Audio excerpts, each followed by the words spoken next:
the time. Does it say the same thing on your computer that it says on mine?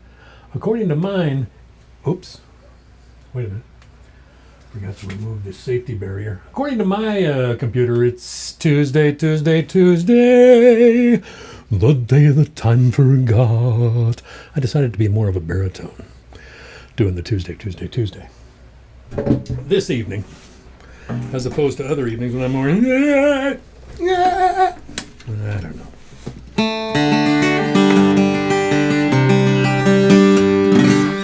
It is Tuesday. Welcome back to the Treehouse. This is Treehouse concert number 39. What happens when the Treehouse turns 40? You think it'll start to slow down then and start to, have deeper questions about entering into the Treehouse concert midlife crisis kind of thing? Is that possible? Could it happen? I don't know. I don't know, people. The Treehouse has never been 40 episodes old yet. That hasn't happened. So we'll experience it together, whatever it is. Whatever the... here's the Les Paul marching powder, in case anybody wanted to know. There it is, Les Paul marching powder. And the squeaky thing? The squeaky thing is a product known as Fast Fret, which not everybody goes for, but I like it. And Woody seems to like it too. And what Woody likes, Woody gets. That's just it. But I think you can probably notice, if you look closely, I did not put on new strings this week. Why didn't I? Because, certain sets of strings, they stay lively. They stay happy. They stay happening, They don't start to sound all gummy and stuff for a couple of weeks. Yeah. I like the feel of those. I like the feel of them, and we had a good week last week. I thought, hey, these could be lucky strings. I could have these strings on for the rest of my life. Probably not. Who else we got? We got Jim Endicott. We got Lori Trout. We got Janine Boggs. We got family in the house. Bill Willem is in the house. All right. Welcome to all you folks. This is great. This is fabulous. This is fantabulous. That's worth a toast. Gammon Pete. It's the only right-handed mug I've got. The rest of them are all ambidextrous. Thanks, Ma. Oh yeah, baby. Oh yeah. In honor of the ever popular and present, probably more popular than me, Demetra.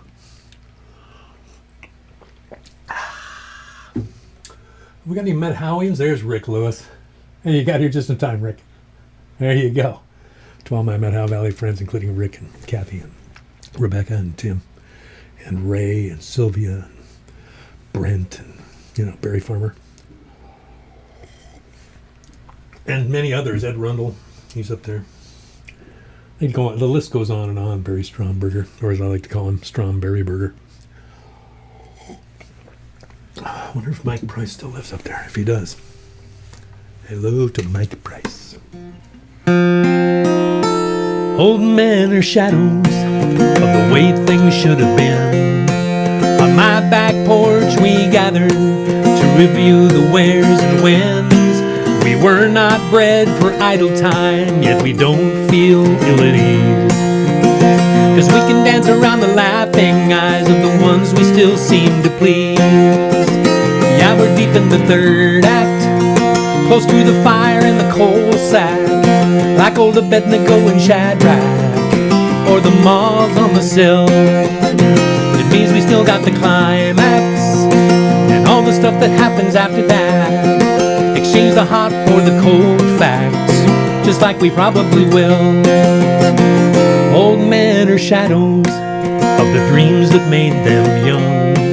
Our children climb the ladders while we brace the bottom rungs. It's a long day mending fences, but it pays well in the end. 'Cause we can dance around the laughing eyes in the arms of our best friends. Yeah, we're deep in the third act, close to the fire and the coal sack, like old Abednego and Shadrach, or the moths on the sill. It means we still got the climax and all the stuff that happens after that. Exchange the hot for the cold facts, just like we probably will. We were made fools by money, sold that comfort comes with time. We've been lied to by a system that was built on other crimes. We were fooled by the mirror when it made us look so trim and young. Oh, but love's never made a fool of us, other than a willing one. Old men are shadows of the way things should have been.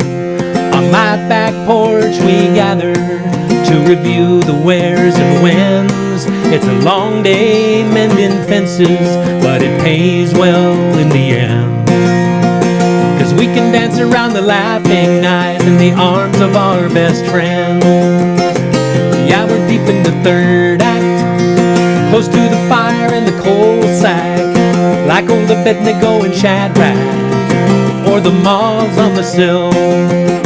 It means we still got the climax and all the stuff that happens after that. Exchange the hot for the cold facts, just like we probably will. It means we still got the climax and all the stuff that happens after that. Exchange the hot for the cold facts, just like we probably will. Exchange the hot for the cold, just like we probably will.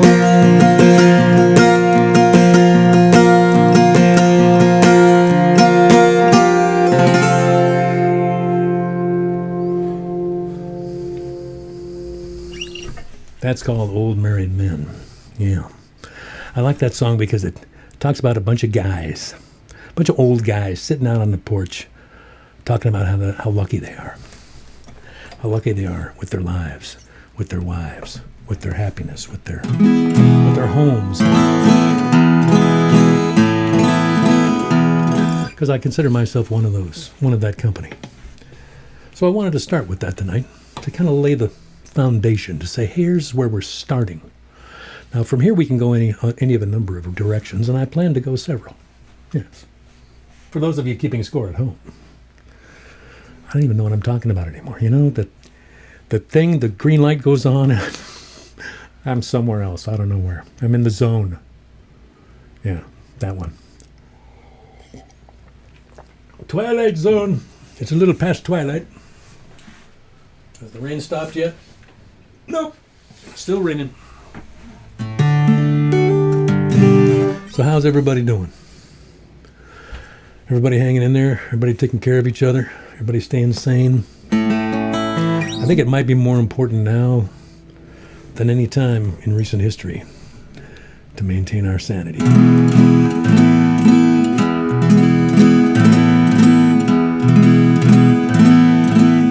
What do you think? I don't know. Maybe we should break up into small groups and talk about it. We could do that. Or we could listen for the dulcet tones that can only mean one thing. We're being invaded! Invaded! By the hand! The hand hath sauntered, and entered into the general... What is that lovely scent you're wearing? Hey. Sorry. Let's see what we got here. Okay. Jane Boggs. Langley Davis. I missed Langley. Hey, Langley. Tim and Demetra. Yes. Bill Woolham. Yes. Bridget Lacey. Yes. Cindy Snyder. Yes. Rick Lewis and Rebecca. Yes. Roland and Dorothy Burge. Charlotte, Henry, and Stephen. Lori Trout. Chrissy Chesmore. Katrina Knight. I miss Katrina, too. Hello. All you treehousers. I'm going to put that over there for safekeeping so I don't lose it. Sometimes papers start flying every which way at different times of the evening, and they could slip under something. If you could see the floor, it's just be glad you can't, because it could fall somewhere and never be seen again. Yeah, that's right.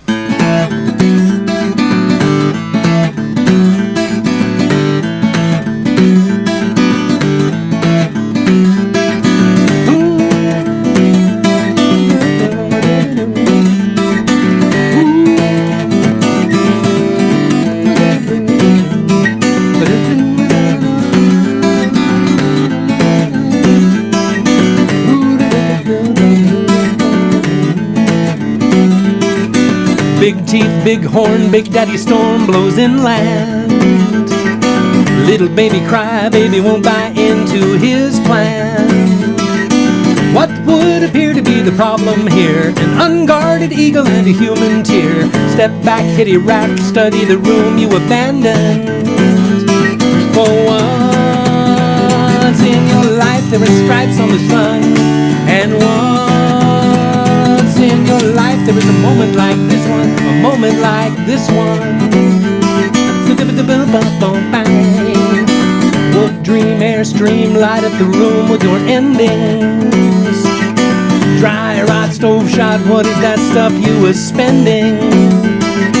Where does the money go and where is it made? While old Joe Average sips in the shade, runs like a bug through the system on which we're depending. For once in your life there are stripes on the sun, and once in your life there is a moment like this one, a moment like this one.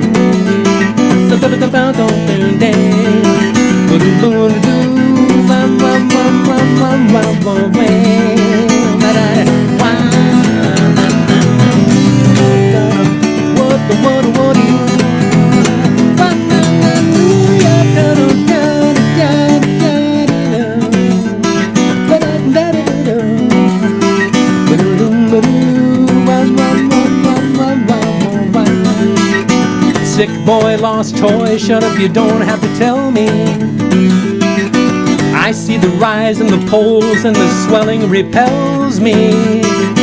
Won't clean up what hasn't paid off yet. Does this sound like anyone that you've ever met? Maybe the one with the push button gun on the TV. For once in your life there are stripes on the sun, and once in your life there is a moment like this one, a moment like once in your life there are stripes on the sun, and once in your life there is a moment like this one, or this one, or this one.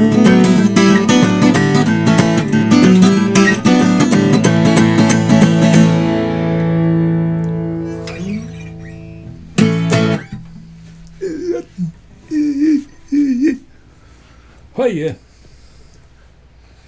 That guy's sliding around. I think I'm losing weight in my right hand because my thumb pick doesn't fit like it used to. What's going on? I was going to tighten it up during the week. I did tighten it up during the week.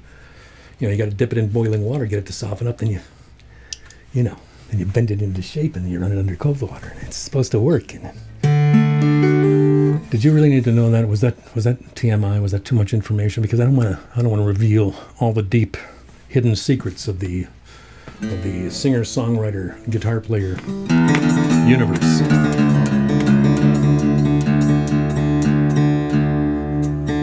Because you never know where it will lead us, where we might go from here. Why don't you be quiet, Bill? Okay. Let's see, we got Jamie Turner in the house. Yes!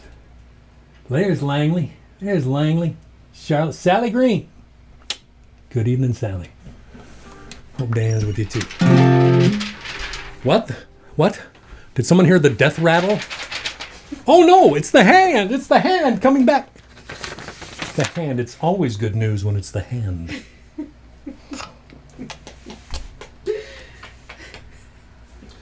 Nice sweater. Hand's got a nice sweater. Nice cashmere sweater. A sweater.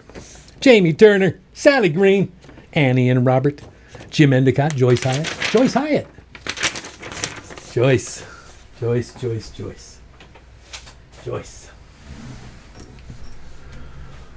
A moment of silence for Tucker.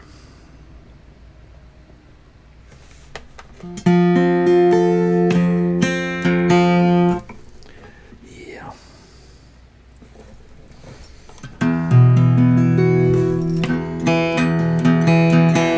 So once again, I've compiled a list of songs that I used to find easy to play that now are much more difficult because I'm a geezer.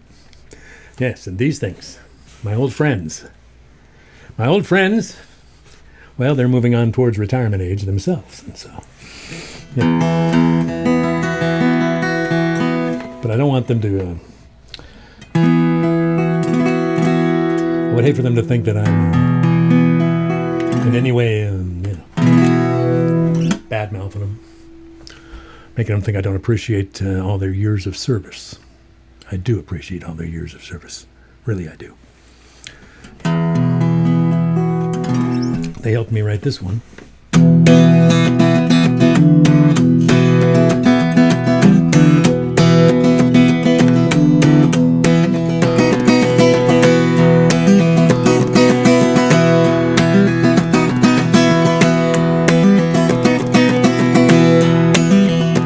I should say that this song is kind of about wintertime here in the Northwest, in the Great Northwest, wherein some people suffer from a thing known as seasonal affective disorder, or it's a real thing. And I don't think it's something that affects me. I love this time of year, especially now because my body is feeling pretty good right now. Yeah. Remember last summer? Yeah. When the weather was warmer and things were drier. And Billy was kind of, when I have Father, help me with the, get the hand to go. You know, that kind of stuff. Wintertime. Yeah. February. Groundhog Day, for goodness sake. Anybody heard the news? I don't see any shadows around here. I don't know what happened. Punxsutawney Phil. Did he even show up? Was he wearing a mask? Did he social distance? If anybody has any news, put it in there in the comments, and I'll read it later. So this is kind of about winter lasting a little long.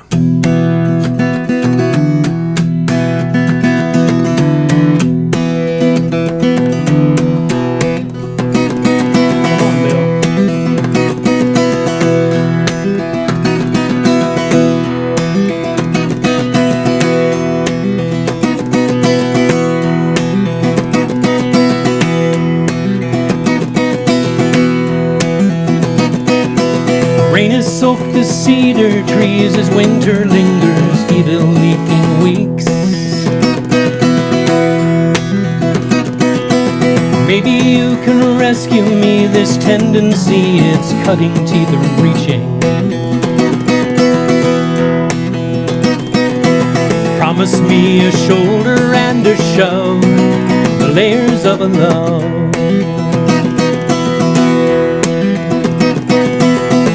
Beneath my feet is made out of the layers of love. November, I was desperate with isolation weighing on my brace. Pressing my emergencies, the bleaker it became the more I ate.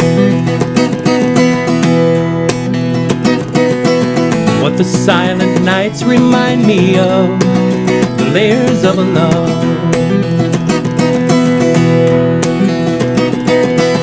Weary eyes that have to rise above, the layers of love.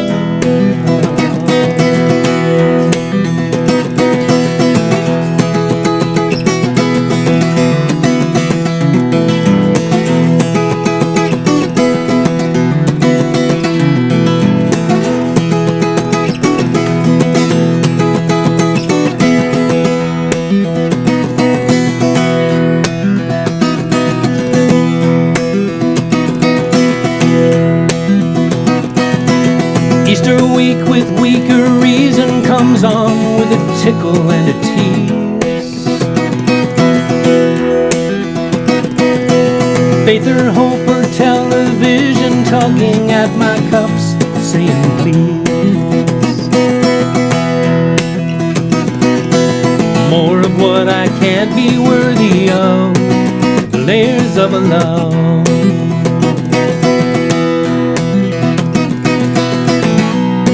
A shoulder and a shove, the layers of love.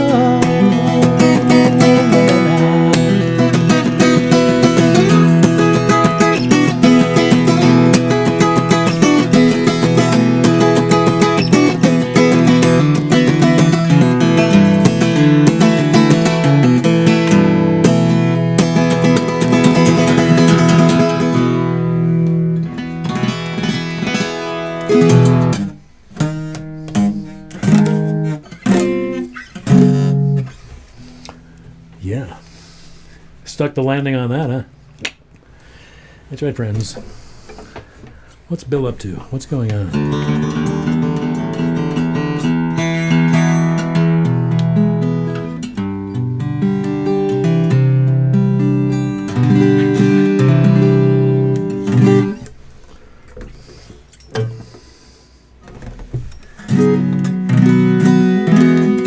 So I think I nailed the guitar figure on that about 4 times out of about 30 during that song.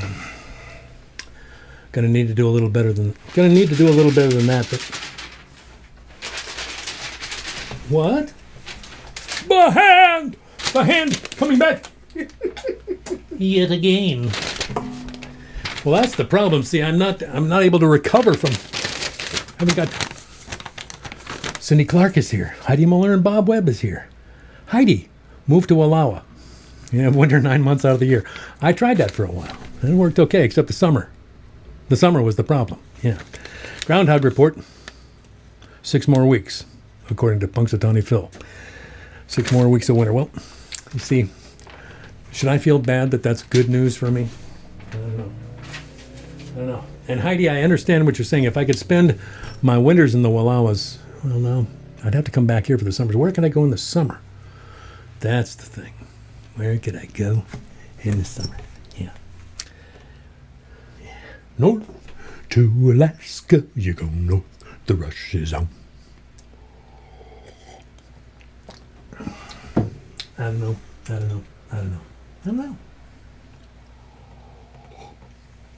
Oh, that's good Joe. Yes, friends.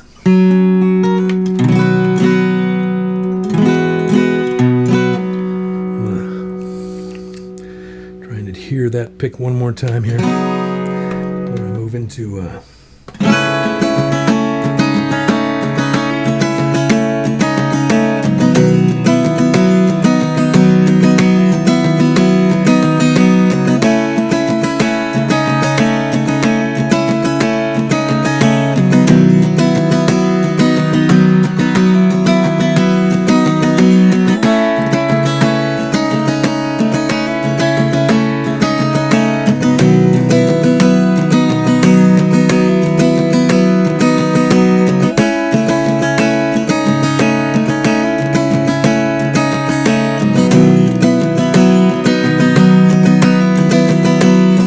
he will learn how to compromise. He will grieve his ideal. Tip a glass to the memory. And he'll know,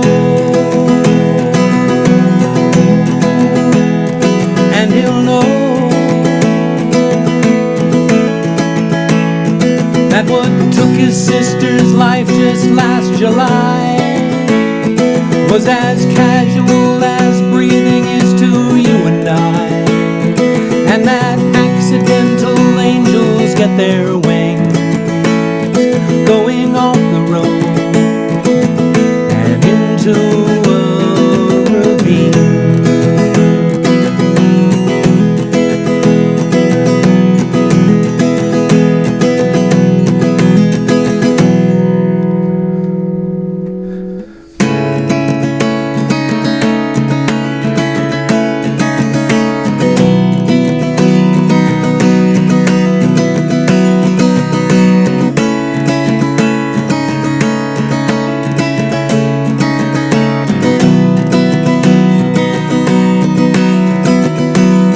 You're alive,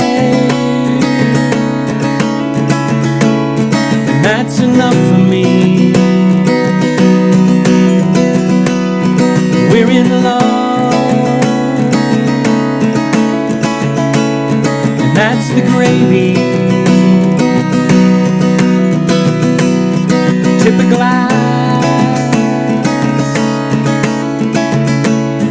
to solidity. And I know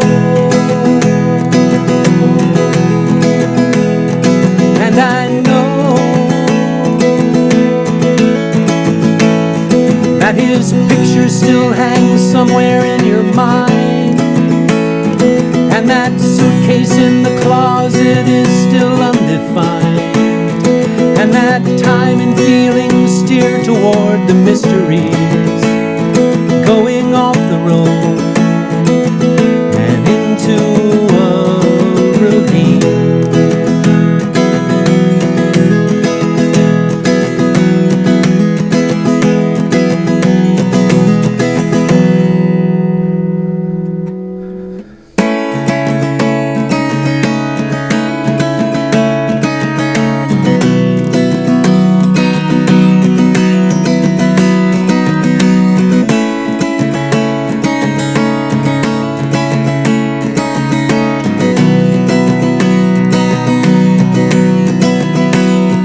He will learn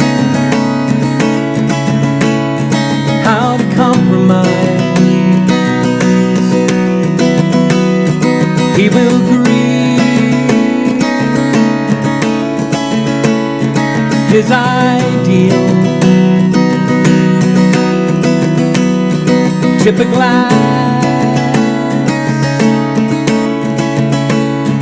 to the memory. And he'll know, and he'll know that what took his sister's life just last July was as casual as breathing is to you and I, and that accidental angels get their wings going off the road to a ravine.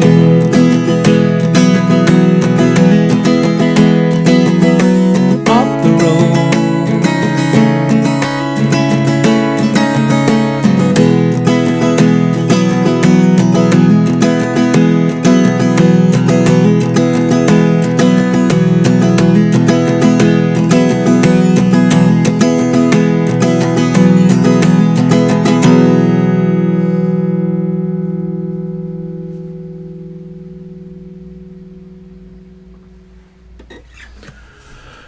It's called Ravine.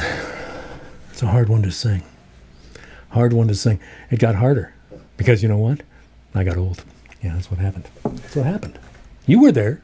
A lot of you saw it. A lot of you were around watching while I was getting old. Yeah, what happened? How come you guys didn't get old? What's the deal with you people? Seems unfair, if you ask me. Yeah, seems a little unfair. Just a little. Just enough so it's time for poetry break, poetry break, poetry break, poetry break, poetry break, poetry. Oh, the hands. Oh, the hands. The hands. Where's my stump? Oh, here it is. Hold on. Just gotta get my stump.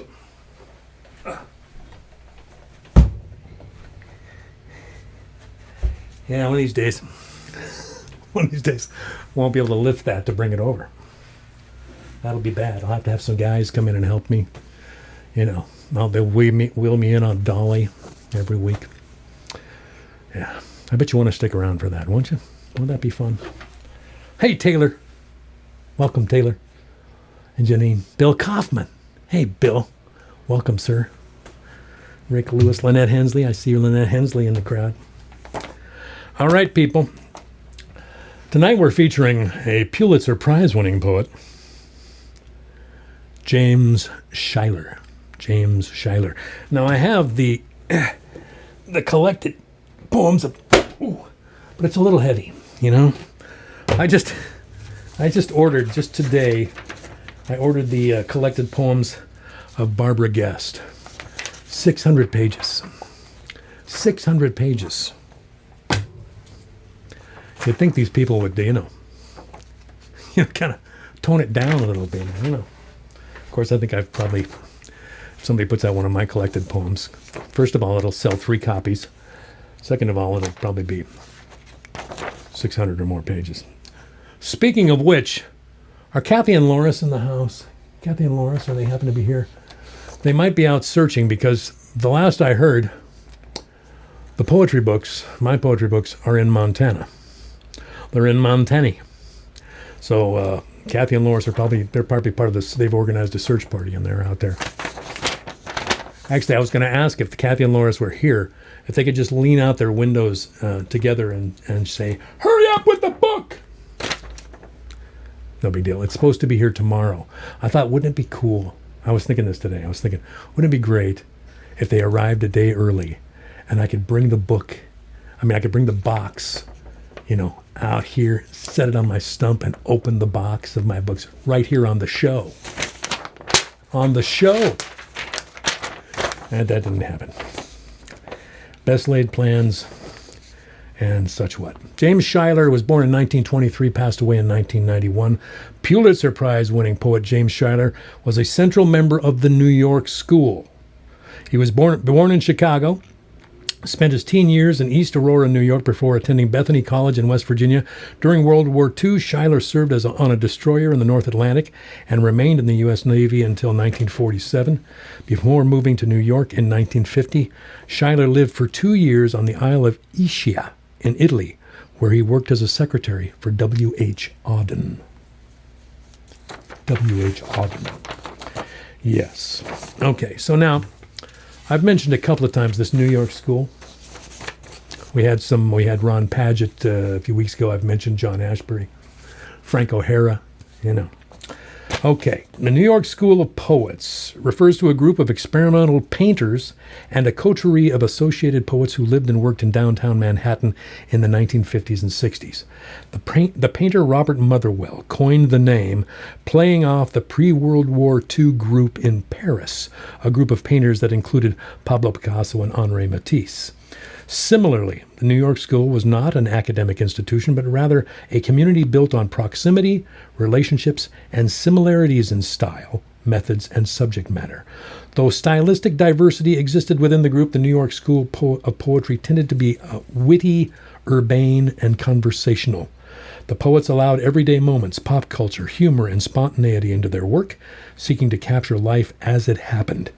Influenced by literary surrealism and abstract expressionist painting, they responded to the events of the day without embracing the heavy seriousness characteristic of some post-war intellectuals. Thank you very much.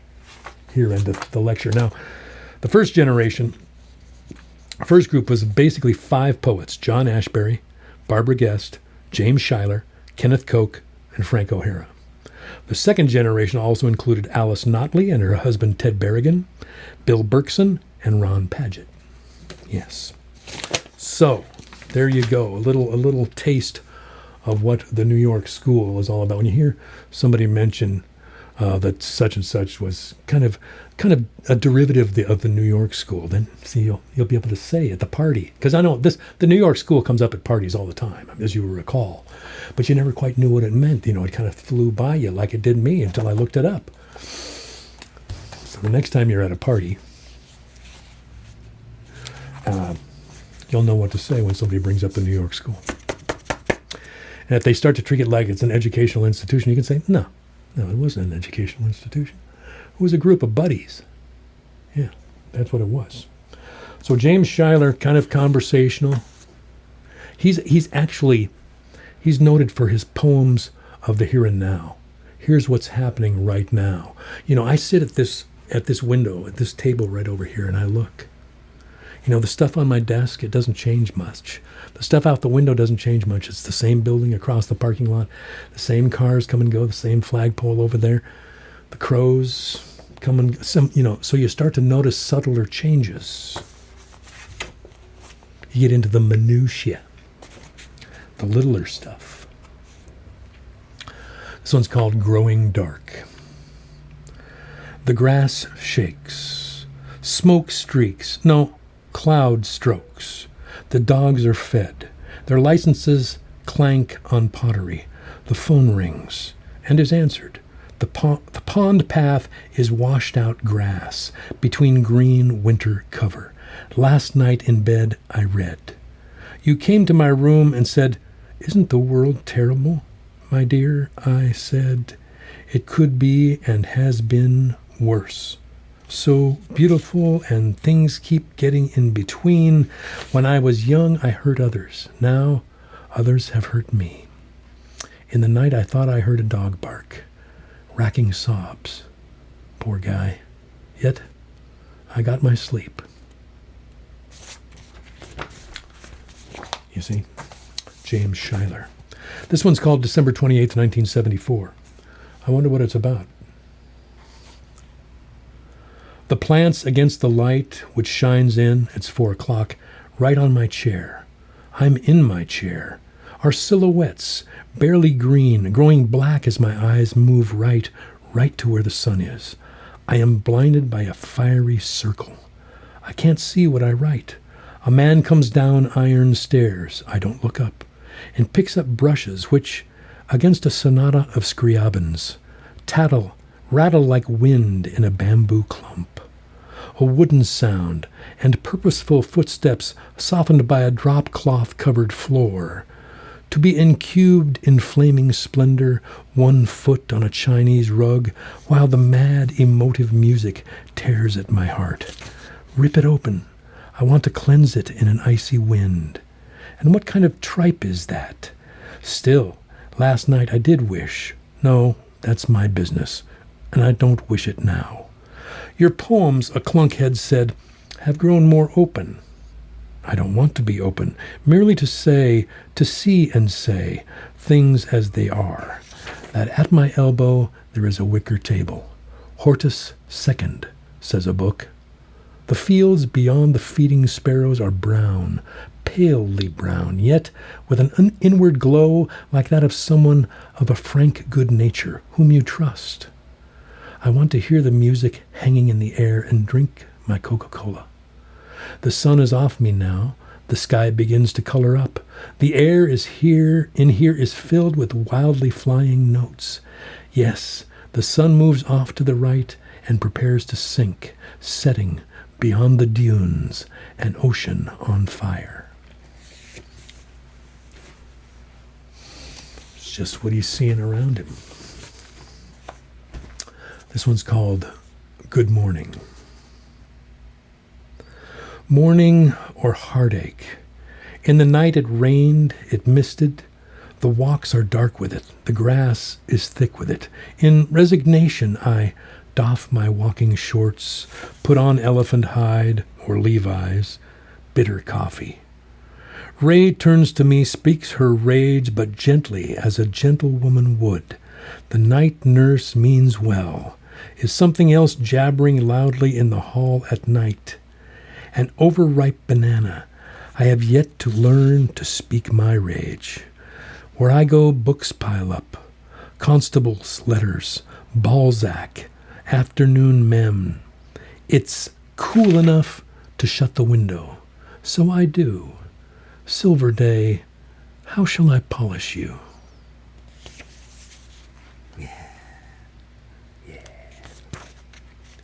Where do I go from here? Let's see. See, I didn't mark any of these. I thought, I'll just be random. This is called The Morning of the Poem. He won the Pulitzer Prize for this. The Morning of the Poem, which is called The Morning of the Poem, begins on page 57 and ends on page 117. I decided not to read that one. I thought it might be a little lengthy for our purposes here in the treehouse. But he's written some amazing long-form type poems. Someday I'll read it. Not here. We'll have an extra session. It'll be like 8 o'clock on a Sunday morning. So only people who really want to hear the morning of the poem will be there, because you got to read it in the morning. This one's called Song. The light lies layered in the leaves. Trees and trees. More trees. A cloud boy brings the evening paper. The evening sun. It sets. Not sharply or at once, a stately progress down the sky, its gilt and pink and faintly green, above, beyond, behind the evening leaves of trees. Traffic sounds and bells resound in silver clangs, the hour, a tune, my friend Poirot, the violet hour. The grass is violet violent green. A weeping beech is gray. A copper beech is copper red. Tennis nets hang unused in unused stillness. A car starts up and whispers into what will soon be night. A tennis ball is served. A horsefly vanishes. A smoking cigarette. A day, so many and so few, dies down a hardened sky and leaves our lap-held notebook leaves, discriminated barely in light no longer layered. He gets into the kind of the sonics, the sonic quality of that one. I like it very much. What else? What else have we got? Oh yes, I want to read that one. This one's called Afterward. Afterward is much as before. Night slams gently down. I cannot open this container, and the pills all lie star-scattered on the rug, which by mischance is the color of the pills. Do you ever swear out loud when you're alone? I do, and did, like that painting, The Gleaners. The yellow lamp spreads a friendly glow on my new Olivetti and on me. I'm drinking Diet Pepsi. The ulnar nerve in my right arm got pinched, I don't know how, and my little finger is numb. A drag when typing. The past 10 months were something else. Pneumonia, diabetes, a fire in bed, months getting skin grafts for third-degree burns. For laughs, try sleeping in an airplane splint and getting poisoned by the side effects of a potent tranquilizer.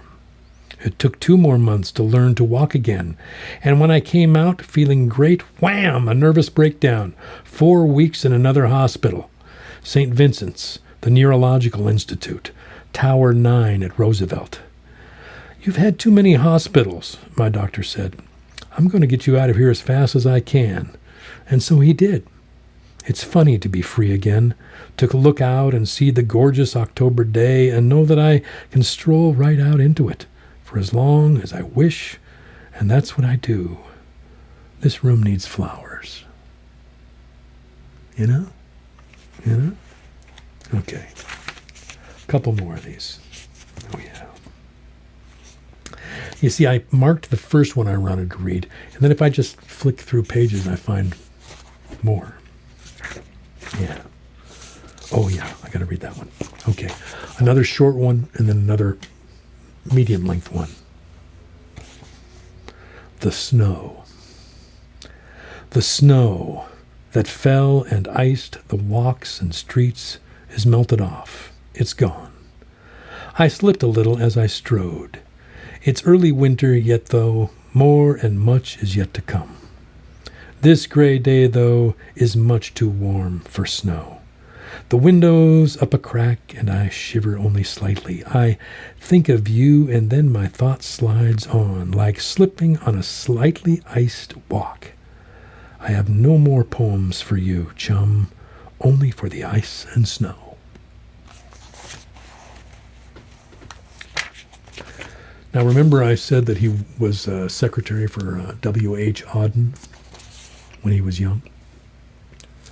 This poem is called Wystan Auden. That's what the W stood for. Wystan. W-Y-S-T-A-N.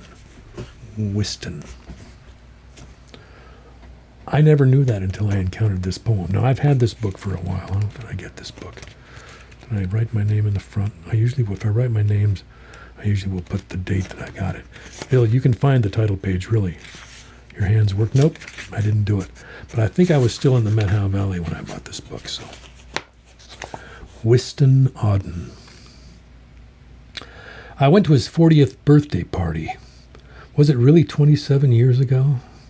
I don't remember what street he was living on, but he was adapting The Duchess of Malfi for the modern stage, in which Canada Lee appeared in whiteface. It was that long ago. It was in that apartment I just missed meeting Brecht and T.S. Eliot. I remember Chester so often saying, "Oh, Wystan," while Wystan looked pleased at having stirred him up. Oh, Ischia. On Ischia, we claim to take Saint Restituta seriously, and at Maria's Cafe in the cobbled square saying, poets should dress like businessmen, while he wore an incredible peach-colored nylon shirt.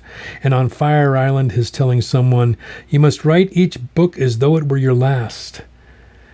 And when he learned that in Florence, I and my friend Bill Alto had fished his drafts of poems out of the waste paper basket, he took to burning them, saying I feel like an ambassador burning secret papers. When he got off the liner at Naples in black and a Homburg, he said, I've just read all of Doty's The Dawn in Britain, and earlier, right after the war. My dear, I'm the first major poet to have flown the Atlantic. He was very kind. Once when I had an operation in Rome, he wrote me quite a large check. I forget for how much. When I sent it back and asked for a more favorable exchange on the black market, cash, he sent it, along with a cross note saying he was a busy man. Once, when a group of us made an excursion from Ischia, Capri, Sorrento, Positano, Amalfi, Pompeii, he suddenly said at cocktails on a Pression terrace, more of this sitting around like beasts.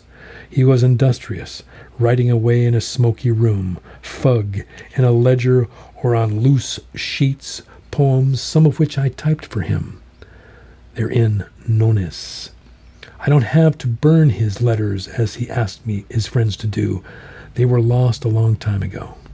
So much to remember, so little to say, that he liked martinis and was greedy about wine. I always thought he would live to a great age. He did not. Whiston, kind man and great poet, goodbye. Goodbye, Whiston. Goodbye, James Schuyler. There you go. Thank you for your patience, for indulging me once again as I indulge my peculiar love for poetry. For peculiar poetry. Sometimes it's peculiar poetry. Sometimes not. Cindy Steiner is still in the house. Hey, there's Scott Higgins. There's Scott Higgins. Heidi Muller. There's Heidi. Cool. Do all you people know each other? I assume you've all met. For those of you who don't know, Tim Swiger of Tamitra fame, he and I have been best friends since we were 9 years old. Yeah. And I think I met Scott, let's see, I would have been about 8 years old, the first summer on Fox Island. Of course, I don't think we stayed the whole summer in 66. Nah, probably not. 67.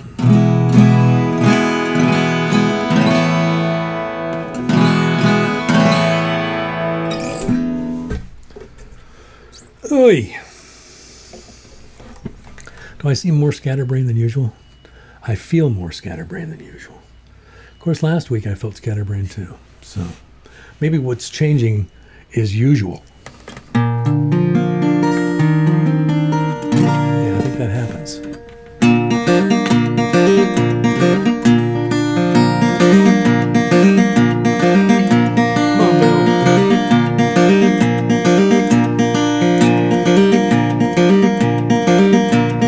Damn right, baby, I'm tight. I plan to stay that way for the rest of the night. There ain't enough on the news to tell who's wrong and who's right. I did a little drinking so I could stop thinking, and now I drink, you think too much. All of this is just a mirage. The military complex, the mortar barrage.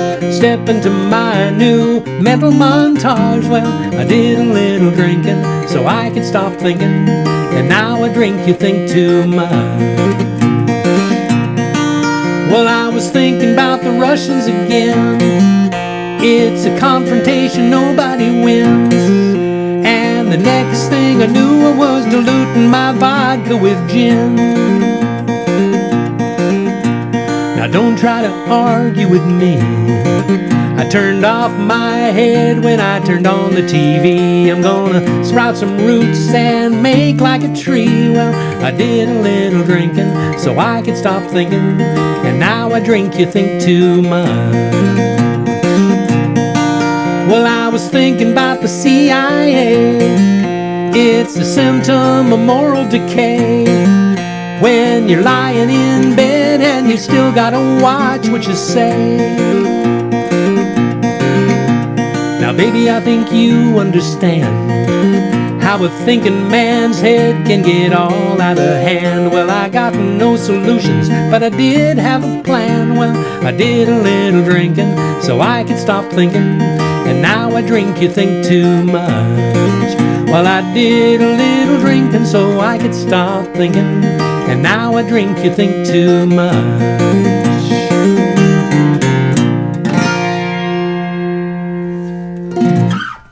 A Little Drinkin'. Song I wrote, Song I wrote 37 years ago. Ouch. Youch. I didn't think it was that long. What are you doing the math for, Bill? You should know better than to do the math on something like that. Shouldn't I? Shouldn't I know better? I probably should. Hey, kids! Everybody gather around the ICU2 TV set. Let's find out who's having a birthday this week, shall we? Huh? Let's do it a little earlier in the show so it doesn't, so people get their money's worth out of the show. Right? Who's having a birthday? Number one on today's list would be Theo Zeliak from the Couth Buzzard Bookstore and Cafe Buono. Espresso Buono Cafe. Couth Buzzard Books and Espresso Buono Cafe. Theo is the owner, operator of the Couth Buzzard, and he's having a birthday today. Theo, I may not know how to pronounce your last name correctly, but I have known you for years, and I'm happy that you're on the planet. And you and Sarah, holding down the fort there at the Couth Buzzard, thank you so much for all that you do, all that you've done for me, for the music community, for the literary community in the Seattle area. Long may you wave, long may you glow, and we'll see you again soon, I hope. Also today, Allie Johnson. See now, my daughter Alice had her birthday yesterday. Allie, one of Alice's best friends, is having her birthday today. Yeah, they made up at Western. Yes. Okay, tomorrow, Wednesday, Amy Baldwin. Amy Baldwin, sister of the famous Hal Brooks, is having her birthday tomorrow. Amy is a great singer-songwriter, performer in her own right. It's a musical family, those Brookses. Amy Baldwin, happy birthday tomorrow. Robert Stone of First Student fame is having his birthday tomorrow. In case you're tuning in, Bob, happy birthday tomorrow. Thursday, big day Thursday, Karen Ruth Foster Erickson. Yes, a woman so important they named her 4 times. Karen Ruth Foster Erickson is having her birthday on Thursday. Happy birthday, Karen. She is one of my friends from up there at the Tim Noah Thumbnail Theater up in Snohomish.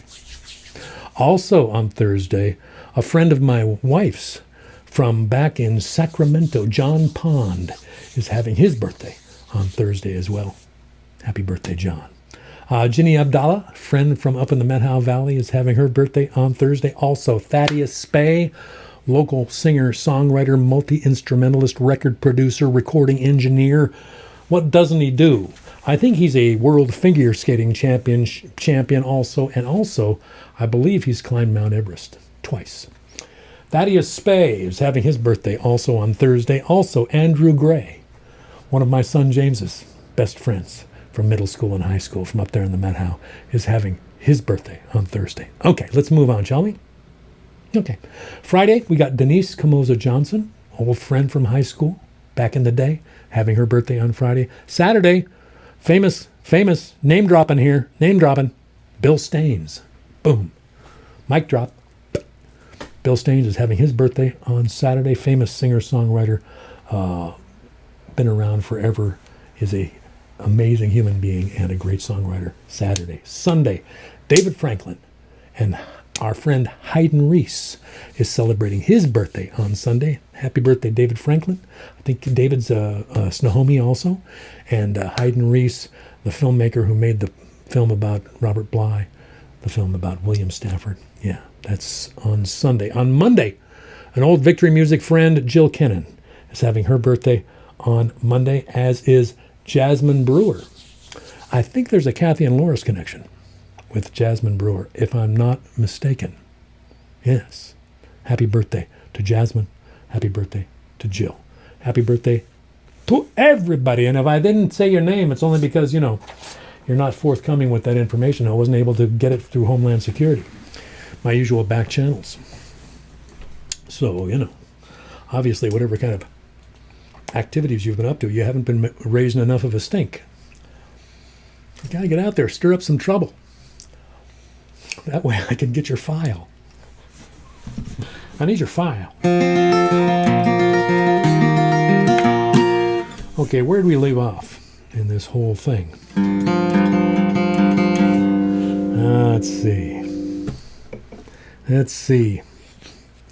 I've got two choices for winding this up. Should I ask the hand? Hand!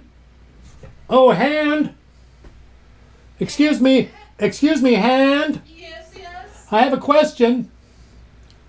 It's very simple. You can answer it from there. Yes. Candlelight or Safe and the Sound? Oh, man. What a choice. Oh, I thought it would be simple. Well, it's certainly easier for you than for me. Well, I'm going to say Safe and the Sound. She's going to say Safe and the Sound. There you go. Safe and the Sound. I love this song. Jim and Katie in the house.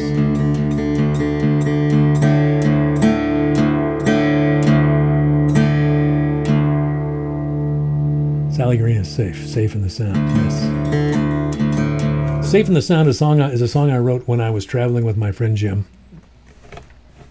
We were traveling, I believe, into Southern Oregon. I think we had played at either Corvallis or perhaps Deadwood, Oregon, the night before, and we're on our way to Ashland, where we were going to meet up with our old friend Gene Burnett, among other people. And I think we had a gig down there in Ashland. Did we have a gig in Ashland? I can't remember. We were on our way to California. See, when Jim and I traveled together, all the way I remember it, all the good gigs were the ones Jim booked, and all the questionable gigs were the ones I booked. Yeah. It's just kind of the way it went. And we were in Jim's van on that trip. I took my dad's old van on a couple of those road trips myself so I could sleep in the back. But that's when I was traveling by myself. When I traveled with Jim, Jim needed to take his rig because he had it all decked out the way he wanted it. He'd let me drive a little bit, but mostly I spent my time in the passenger seat, keeping him entertained with pithy observations and witty conversation and things like that. That was my job. Witty repartee, as they say in the trades. But I think this was the morning, and I had my notebook out, so Jim was kind of giving me some space, and I wrote down the first verse of this song. And then when we came back north, I think I fiddled with it a little bit more while we were traveling, but I didn't really get back to it until I was sitting at my sister's dining room table in Puyallup. She lived in Puyallup at that time. And I finished it at my sister's dining room table. Yeah. And it's basically just about, it's about the coming to a place of acceptance about a couple of things that were true of me. Recognizing that I was never going to make a living playing music. I was never going to be able to support myself in the style to which I'd become accustomed by playing music, and being okay with that. And that I probably would not ever be one of those guys that you saw on MTV or VH1. I had to come to terms with that as well. That was a shorter trip. Trust me, I was never that confident. So, but also being just okay with being in my own skin and having the identity I had and just kind of being okay that I was,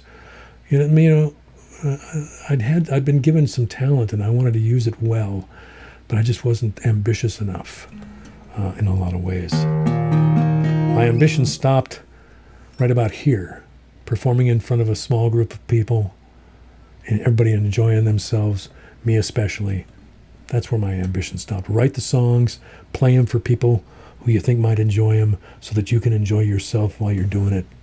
Boom. That later determined that that's pretty much what success means to me. You know, this is fame and fortune, as far as I'm concerned. But I didn't always feel that way, and I didn't think I deserved the kind of the small scale life. For some reason, I thought I was supposed to aim higher. Yeah, I wonder where I learned that. I don't know. I came from a long line of, my dad was an artist. I've got his paintings and stuff surrounding me here. But he never was world famous as an artist. His father ran a feed store in American Falls, Idaho, as did his great-grandfather. His great-grandfather was actually the mayor of American Falls, Idaho, one time. That's right, so we were all trying to measure up to Bill Davie. Bill Davie. My great-grandfather's name was Bill Davie. And I think the Davie clan peaked right there with my great-grandfather. And I'm okay with that. And I think my dad was too. This is called Safe in the Sound.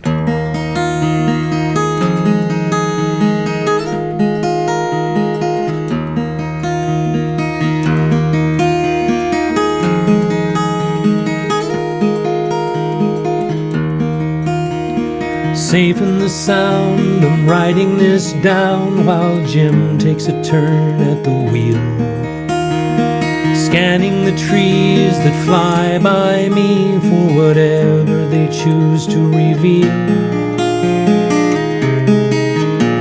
And I have no explanation as the car wheels into the town. It's a newfound field of sensation to arrive here safe in the sound. Safe in the sound, I look to the crown at the top of a stairway of hills. Under those stars I'll tune my guitars as the voices inside grow still. And soon I'll be sharing my moments as friends rise out of the ground, passing out mirrors and tokens in this place where I'm safe in the sound.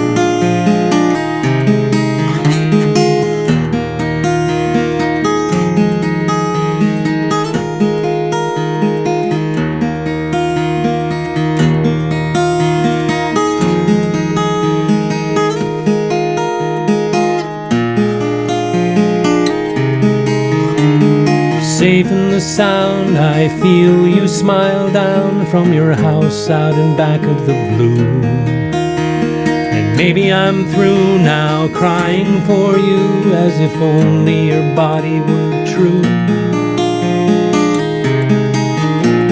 As tears still rise to the surface when your voice echoes back around, but it comes with a tune and a purpose now that I'm safe in the sound. Safe in the sound, I'm writing this down like a page from a mystery play, scanning the trees that fly by me as the sun closes down on the day. And I have no explanation as the car wheels back into town.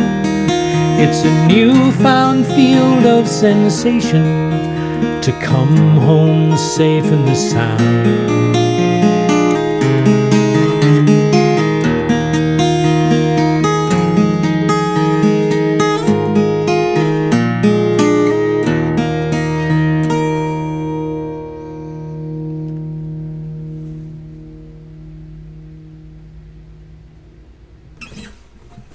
There you go, folks. Another hour in the Treehouse. Another Tuesday. Next week it'll be Treehouse concert number 40.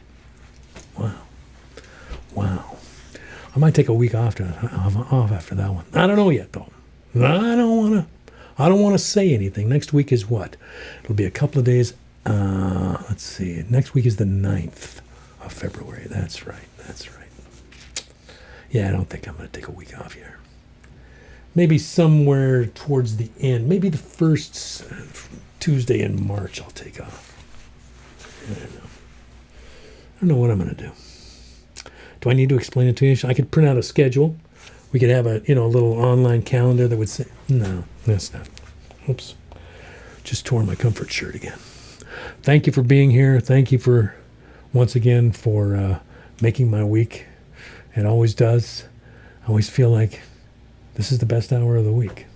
I hope it's true for somebody else. I think it is. I'm hoping that it's a decent hour of the week, okay? And the hands were working okay, and that it's all kind of like, and we can all do this again next week. I believe we can. Hang in there. Take good care of each other. I'm well taken care of. Don't you worry about me. Take care of yourselves. We'll see you next week. Good night.